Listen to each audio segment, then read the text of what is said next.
Okay. What was that? There are so many ways to be great in any art, I think. But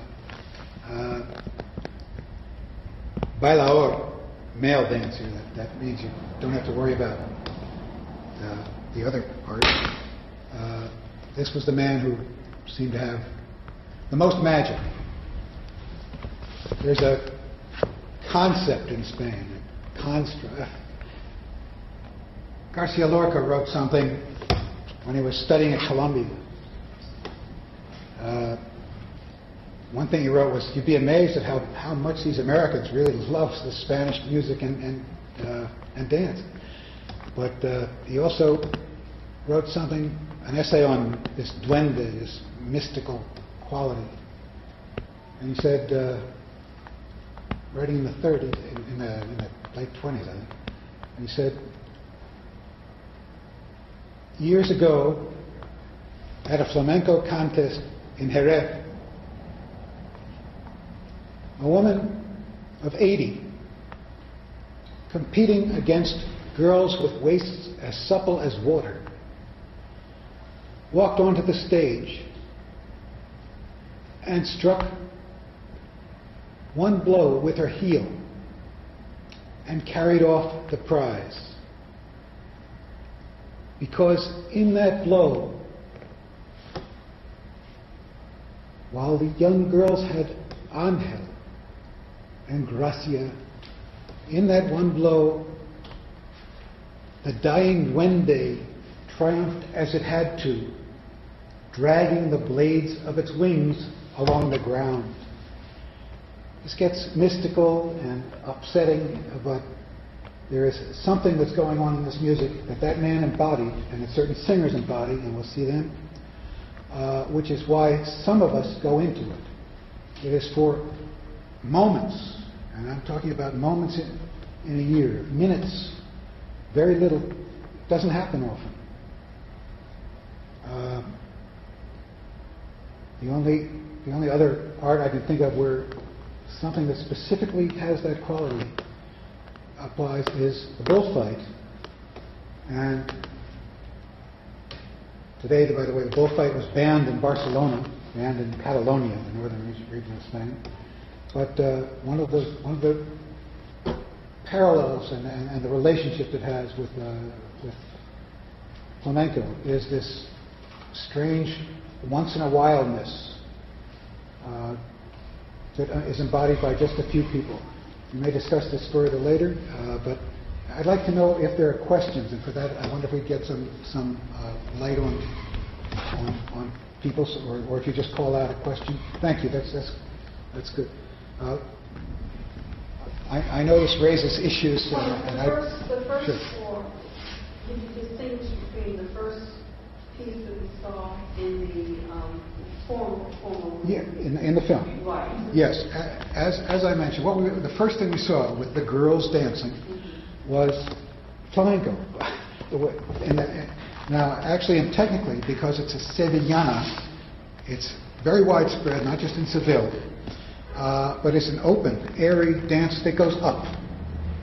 And therefore, people say, insiders say that, because it goes in the wrong direction, because it goes like that, it's not even really flamenco. It is folkloric. You can accuse it or love it for every flamenco show in New York for 100 years. It began with the Sevillana, to get people in, to show that don't be frightened. This is pretty girls, pretty costumes, and lovely moves. By the way, it's not easy to do this dance. It's got it incorporates a lot of difficult stuff, but they learn it. And those were not gypsy girls. Those were middle-class Seville girls. They learned that from when they were young, but that's their folklore, regional folklore. The other thing was a bulería by the great Farruko, and what he was doing was something that nobody else can do. I don't want to try to.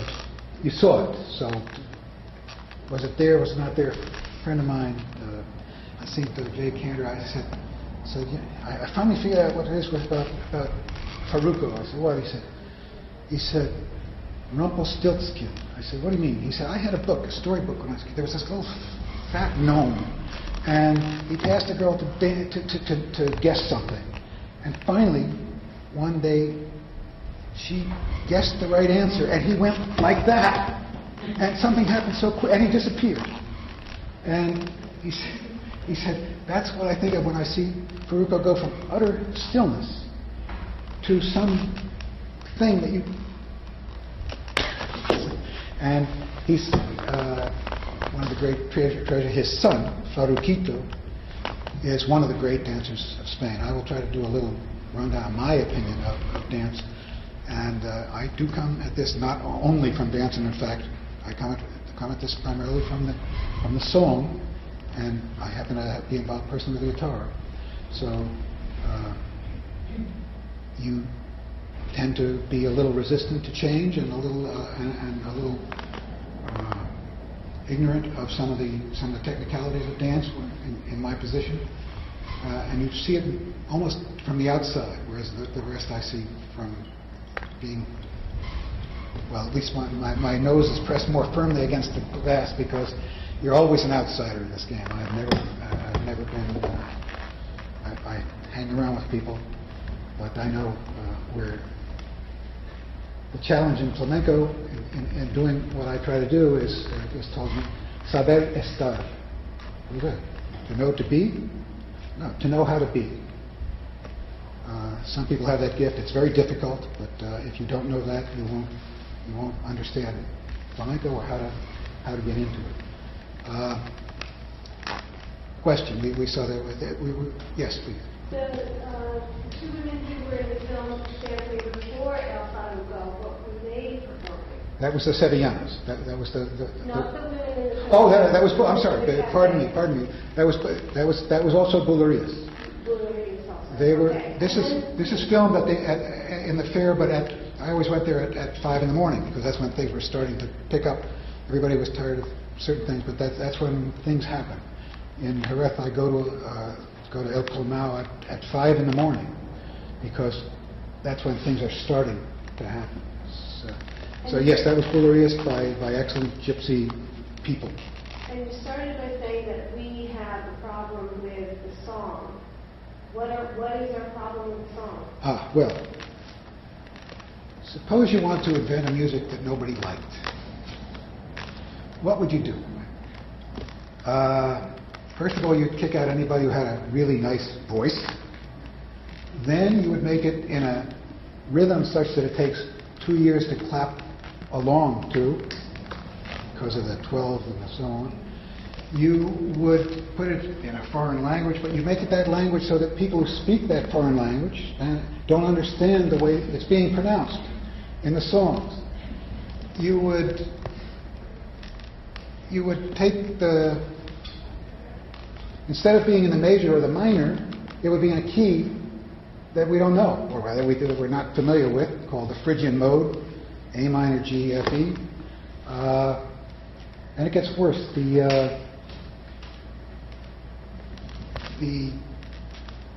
Well, you want to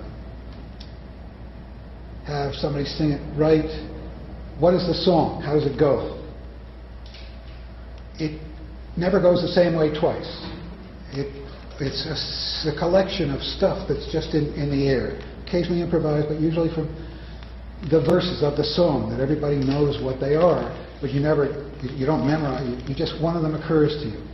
So what is the development of the song? Well, the chorus, it doesn't have a story. There's no story. Well, if that's the case, what are they singing about? Well, they're singing about a lot of things, but how about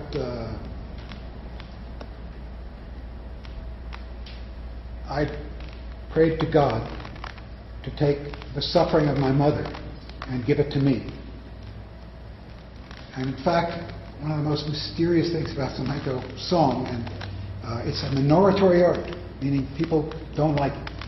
A minority does, but in Spain, people don't really like it. And it's compared to the dance. It's compared to something that's accessible to popular music. One of the most popular singer in Spain, flamenco singer, just made an album of couplets, of pretty ballads and so on, that are traditional Spanish music, but aren't flamenco. It went platinum. His flamenco records sell dozens and dozens. So mostly flamenco song, it's so culturally alien that you are talking. You're going there to see an old man sing about how much he loves his mother. You don't get pop songs about that. It's difficult, and it's notoriously difficult. That means certain singers are beloved, but by a minority of people, and they have thousands of admirers, but it doesn't go much beyond that. Questions? Let me move on.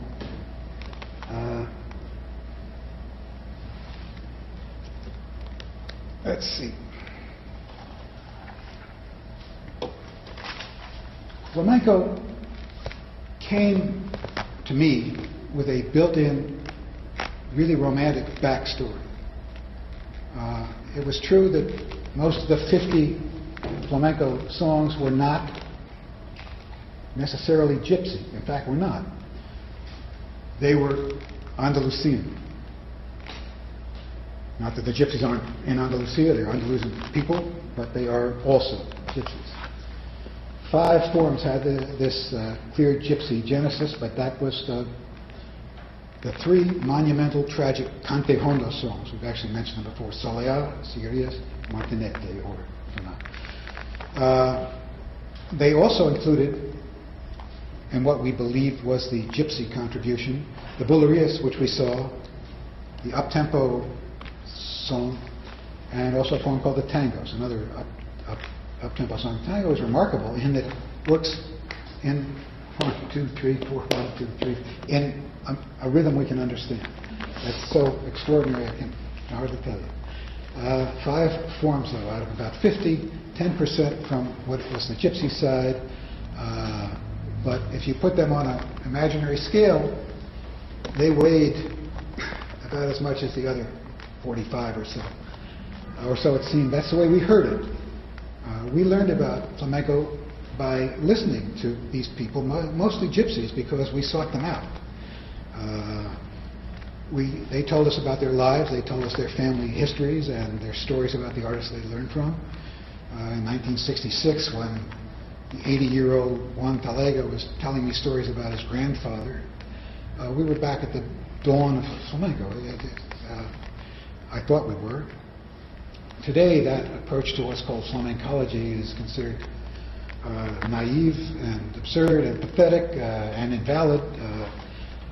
A group of postmodernist, deconstructionist, anthropologists, and sociologists control the narrative. And they say that the passed down oral histories that we heard may be quaint and colorful, but they're always self-serving and always unreliable. They call our theory the romantic intellectual story, and they emphasize romantic.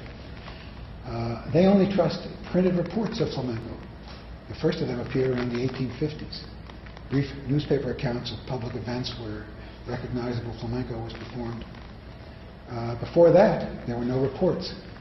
And they say, therefore, there was no flamenco. And we try to argue. We say, well, this tragic music, these styles were clearly created over generations within the gypsy families, and the verses do mention, and bit by bit, the horsemen on the corners with their lances and lanterns called out, "Kill that one, he's a gypsy."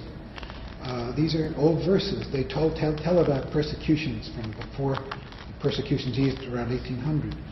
We explain that this wasn't reported, that they had this music that they were creating, because they didn't share it with outsiders.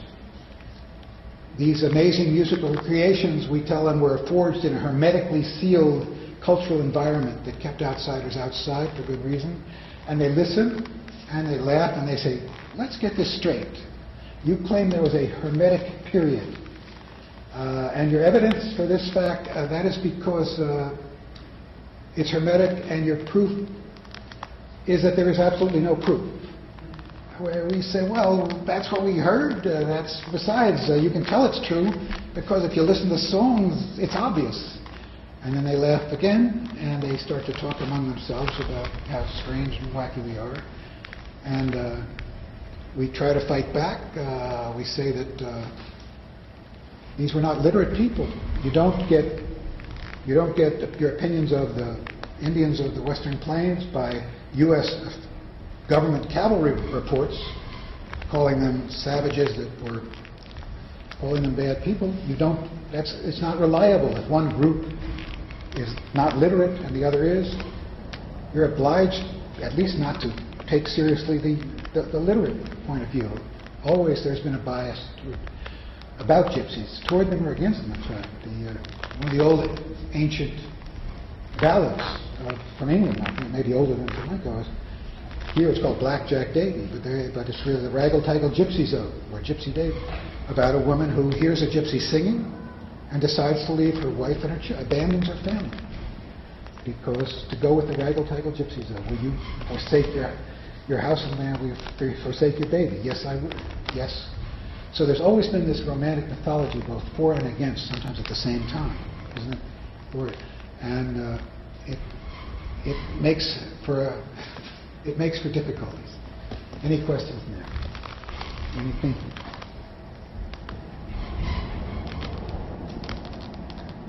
Yes, please. I just wanted your thoughts on what you see as the motivation for, you had mentioned some companies are kind of a movement around telling a story. Yes, they are. As opposed to just having a beat. Can you talk a little bit about what you see as kind of the motivation for that? Well, I think it's just a move to expand the area of flamenco.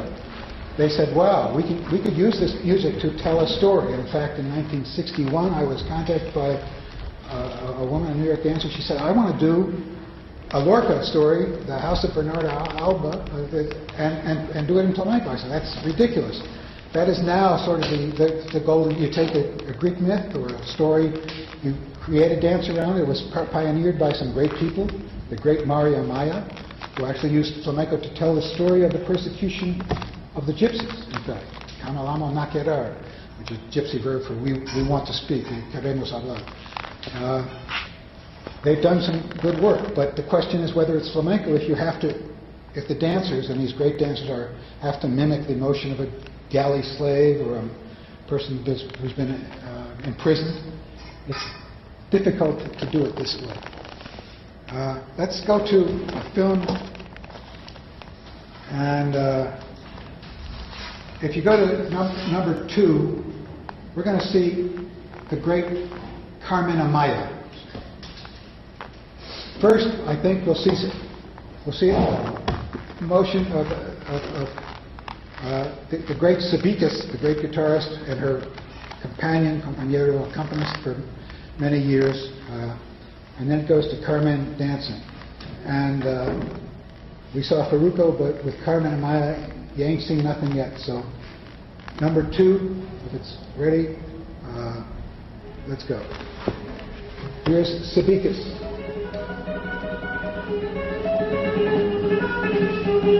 Just at the end of the song.